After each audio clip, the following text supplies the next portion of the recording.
final one, but you'll have to come to In It together to hear that.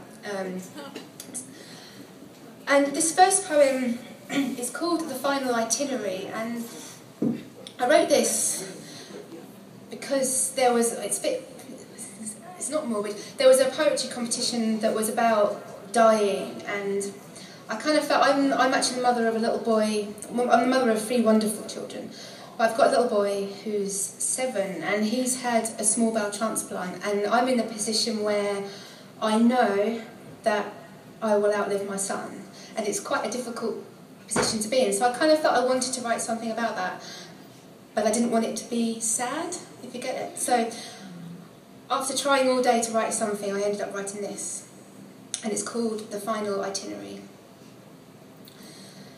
It goes, on your last day, we'll go to Brighton, where we'll eat chips on the beach. You will lick off the salt and feed the rest of the gulls strutting around you and making you giggle. And then we'll throw pebbles into the sea. They'll land with a plonk, and you'll chortle some more. We'll roll up our clothes and paddle up to our knees. A wave will knock us down, which will startle you, making you gasp, but you'll soon be chuckling again. And I'll notice you're getting cold, a little blue around the lips, so I'll wrap you in a towel and cuddle you warm.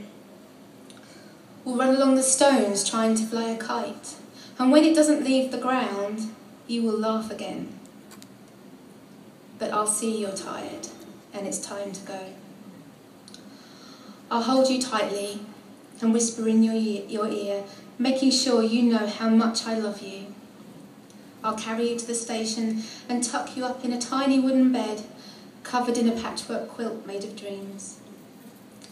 I'll lie beside you and hold you, reading you stories of heroes and adventures until you fall asleep. Then the train will toot, and I'll kiss your forehead one more time before I get off and watch from the platform as you steam away. I'll wave my spotty hanky and remember how much fun it was when you came to stay with me. And as the train chugs over the horizon, I'll hear the echoes of your laughter, and I'll know you're home.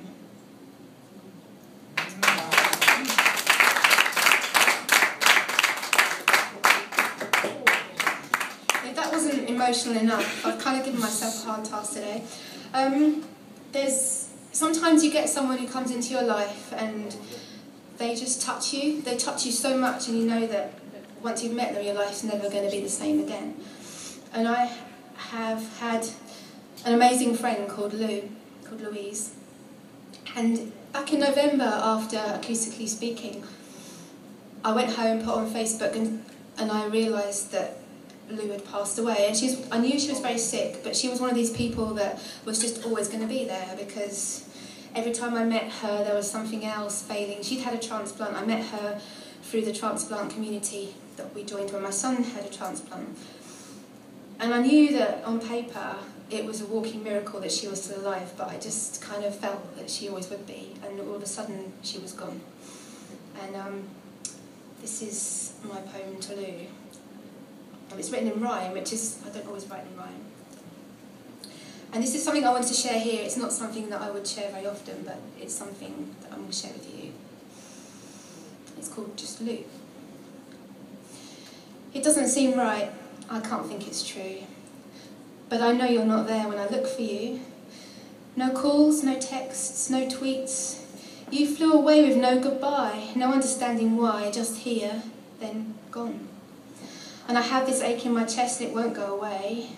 But I'm ready now to think what you would say and remember how you lived life almost perfectly. You were so bright, a vibrant butterfly.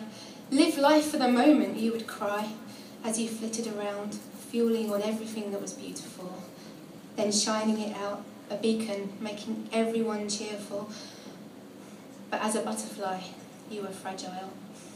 Failing lungs, failing heart, but always that smile. It was my battery whenever I faced a trial.